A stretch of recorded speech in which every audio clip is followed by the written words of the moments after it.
Lai atvērtu individuālo atbalsta plānu reģistru, jāspiež uz moduļa IAP. Rezultātā tiek atvērts moduls, kurā ir redzama sadaļa individuālajā atbalsta plāni un sadaļa atbalsta pasākumi. Šeit tiek attēlot dati par plāniem saraksta veidā. Saraksts satur šādas kolonas. Tātad izglītojumā ID tiek attēlots izglītojumā identifikācijas numurs, uz kuru uzklikšķinot tiek atvērta IAP izglītojumā kartiņa. Pašvaldība tiek attēlots pašvaldības nosaukums, kurā atrodas izglītības iestāde un kurā izglītojamais saņem IAP.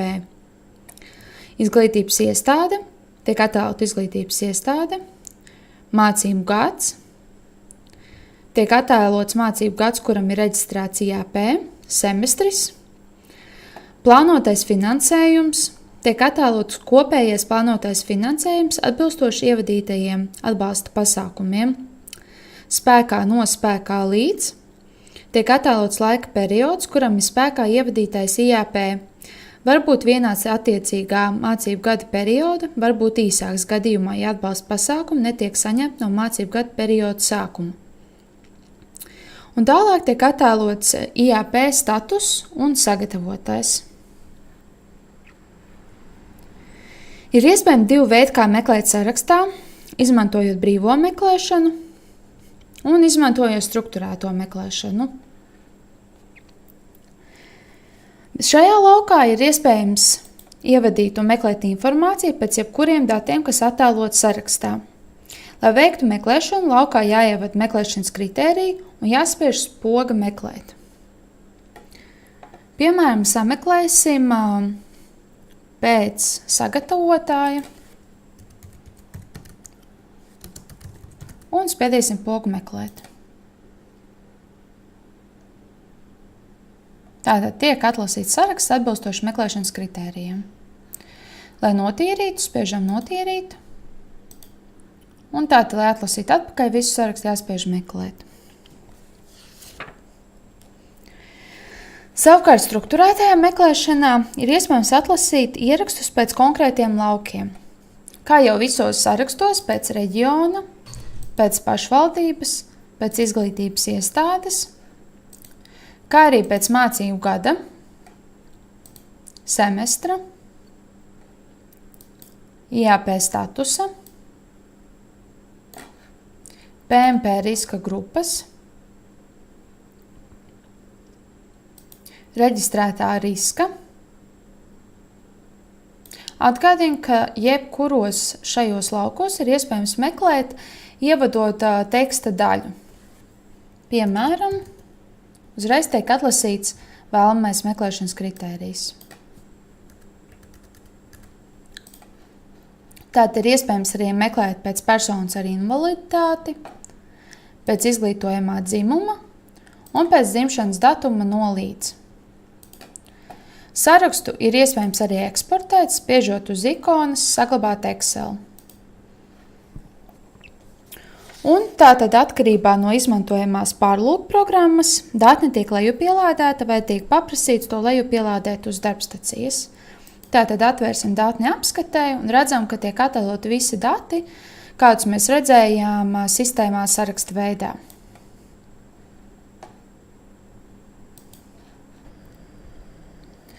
Lai pievienot jaunu individuālo atbalsta plānu, jāspiež poga pievienot IAP plānu. Tātad tiek atvērts jauns loks pievienot IAP plānu, kurā jāizvēlas izglītības iestāde un jāievada izglītojamā personas kods.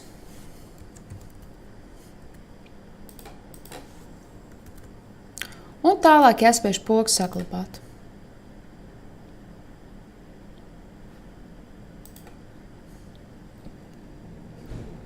Tātad rezultātā tiek atvērts jaunas cilnes IAP izglītojamais, dokumenti un riski. IAP izglītojamais kartiņā tiek attēlota šāda informācija. Izglītojamā ID, 2017–2018 mācību gada ID, brīvā teksta lauks, kurā var ievadīt burtus, ciparus un domzīmi. Piemēram, Tālāk izglītojumā personas kods, izglītojumā vārds uzvārds, dzimšanas datums, dzimums, izglītības iestāde, programma, klase, kurs, piederība no līdz. Ja personai ir invaliditāte, ir iespējams atzīmēt personu ar invaliditāti un tātad saglabāt šo pazīmi. Tālāk obligāti jāizpilda lauks faktiskās dzīvesvietas adrese.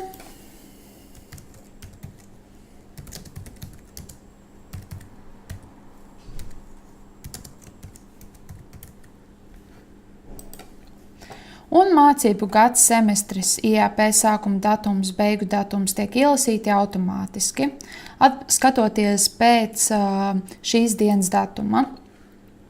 Sākotnējais IAP status tiek attēlots projekts, un IAP sākuma datums tātad tekošais šodienas datums. Ja izglītojamais saņem atbalstus citos ESF projektos, tad šeit ir iespējams ielikt atzīmes. Un nākamais obligātais lauks, lai mēs varētu saglabāt tātad IAP izglītojumā kartiņu, ir jāievada izglītojumā stiprās puses konkrētajā situācijā.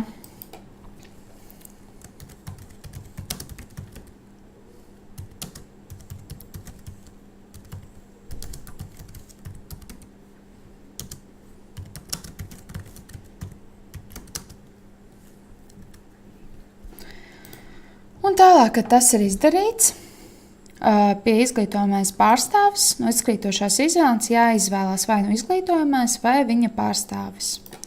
Un jāievada atbilstošs datums. Tālāk spiežam pogu saglabāt. Un tātad visi mūsu ievadītā informācija tiek saglabāta. Un formas apakšā mēs redzam jaunu lauku komentārus un apstiprināt. Tātad vispirms mēs uztaisām IAP izglītojamais kartiņas izdruku, spiežot uz ikonas drukāt IAP. Tātad nospiežot uz šīs ikonas, mēs redzam izdrukas lapu ar visu to pašu informāciju, ko mēs redzējām IAP izglītojamais kartiņā.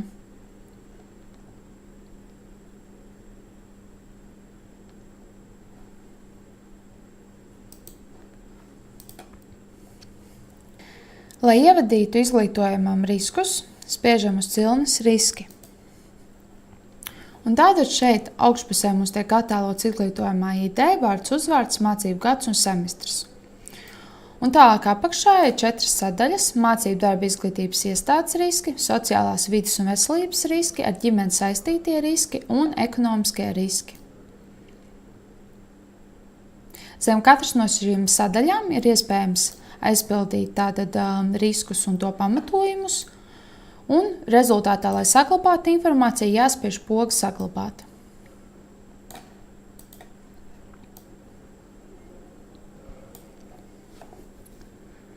Tātad aizpildīsim pāris riskus. Zem cilnes ekonomiskie riski.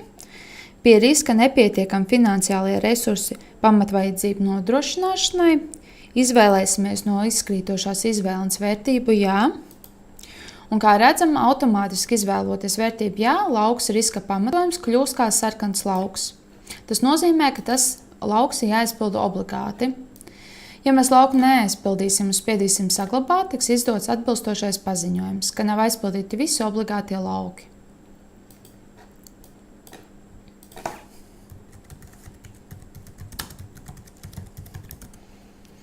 Un spiežam pogu saglabāt. Tālāk, zem cilnes mācību darba izglītības iestādes riski. Pie riska zemi mācību sasniegumi. Izvēlamies tātad vērtējumu no 1 līdz 3. Ievadam pamatojumu.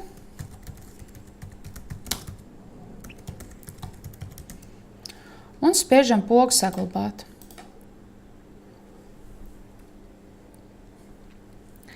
Rezultātā tiek izdots informatīvs paziņojums, riski saglabāti, jāpievieno liecības kopija.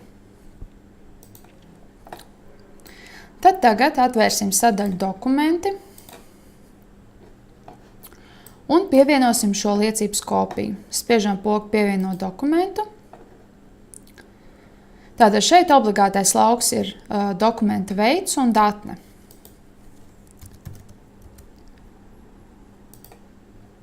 Un no darbstacijas izvēlamies šo liecības kopiju.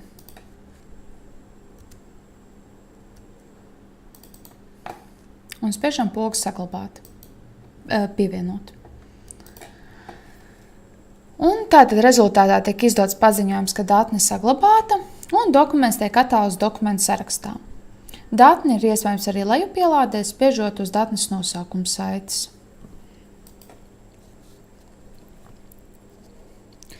Tālāk pievienosim jaunu dokumentu, ēdināšanas rēķinu. Izvēlamies tātad ēdināšanas rēķins, un kā redzam, automātiski lauki mēnesis un summa kļūst kā aktīvie lauki. Un tātad tie ir jāizpilda obligāti. Tātad ievadam mēnesi un ievadam summu. Un tātad vēl pēdējais solis izvēlamies datni no darbstacijas. Spiežam pogu pievienot. Un, kā redzam, mums tiek izdots paziņojums, ka datnes augšupielāde neizdevās. Šajā laika periodā izglītojamam IAP nav reģistrēts plānots atbalsta pasākums ēdināšana apmaksa. Tādēļ nav iespējams pievienot izdevumu dokumenta ēdināšanas rēķins. Labi, tātad spiežam pogu labi, spiežam pogu atcelt un dodamies uz atbalsta pasākumu cilni.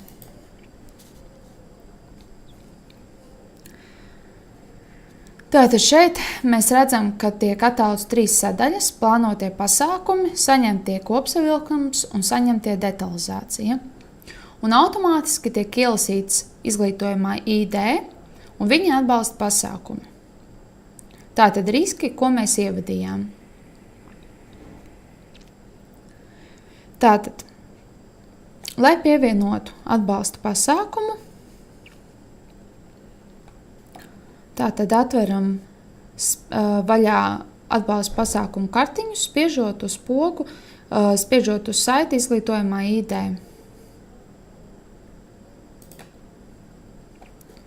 Tātad šeit mums tiek atvērta atbalsta pasākumu kartiņa, kurā mēs redzam informāciju par izglītojumu, riska grupu un risku. Un tātad šeit mums ir jāizvēlās atbalsta pasākumu veids. Tātad izvēlamies ēdināšanu. Un, kā redzam, automātiski plānotais finansējums kļūst kā obligātais lauks un tiek attēlots informatīvs lauks, ka ēdināšanas izmaksas nevar pārsniegt 70 eiro mēnesī. Tātad ievedam summu, piemēram 65, un spiežam saglabāt. Un, kā redzam, tad plānotais finansējums tiek attēlots mūsu ievadītā summa 65, un pie atbalsta pasākuma veida tiek attēlots veids ēdināšana. Un tagad, ja mēs atvērtu sadaļu dokumenti un spiestu pogu pievienot, izvēlamies ēdināšanas rēķins, izvēlamies mēnesi un summu, kā arī datni. Un spiežot pogu pievienot, tātad mēs varam pievienot ēdināšanas rēķinu.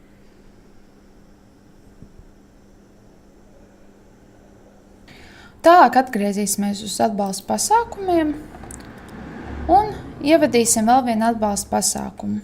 Spiežam uz izglītojumā ID. Un, kā redzams, šajā gadījumā, atsaucoties uz riska grupu un risku, tiek attēlotas konsultācijas tikai.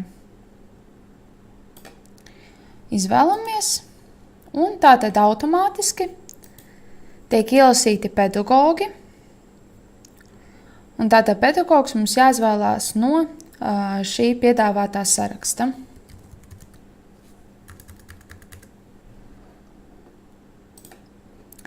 Un jāievada stundu skaits.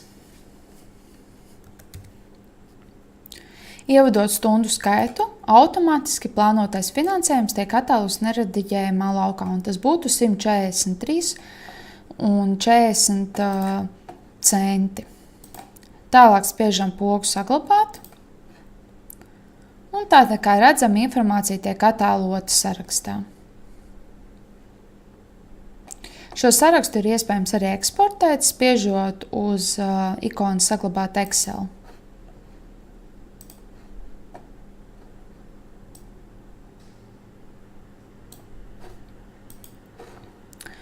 Un katrā no šiem sarakstiem mums tiek attēlota arī izvērstā meklēšana, kur mēs varam atlasīt sarakstu pēc konkrētiem meklēšanas kritērijiem, kā jebkurā citā sarakstā. Piemēram, pēc reģiona, pašvaldības, mācību gada vai IAP aktīvs nodatums un citiem.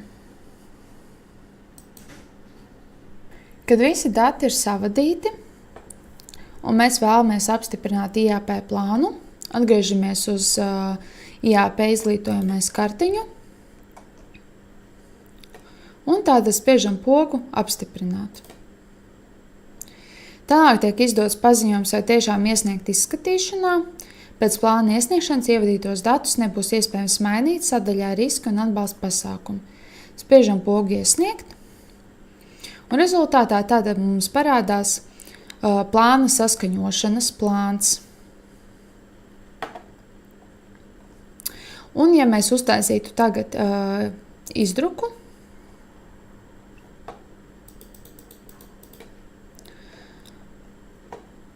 tātad šeit mēs redzam, ka ir parādījusies papildu informācija no mūsu ievadītajiem datiem.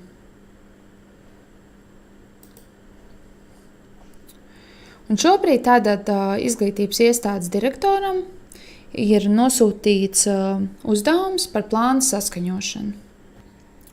Tad, kad visi plānā iesaistītie ir veikuši saskaņošanu, IAP status tiek attēlots kā īstenošanā.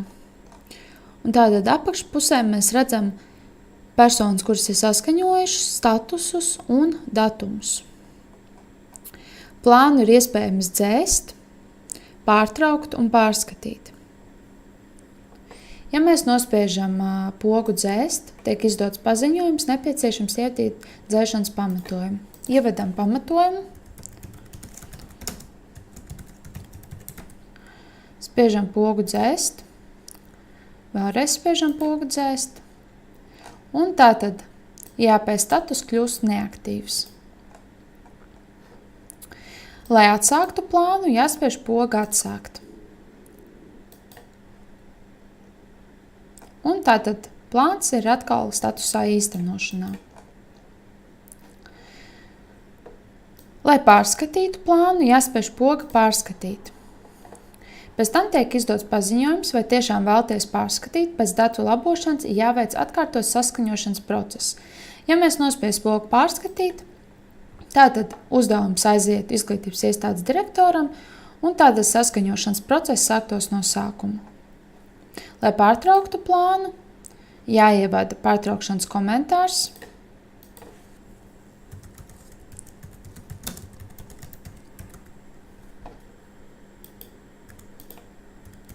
Un jāspēj pārtraukt plānu.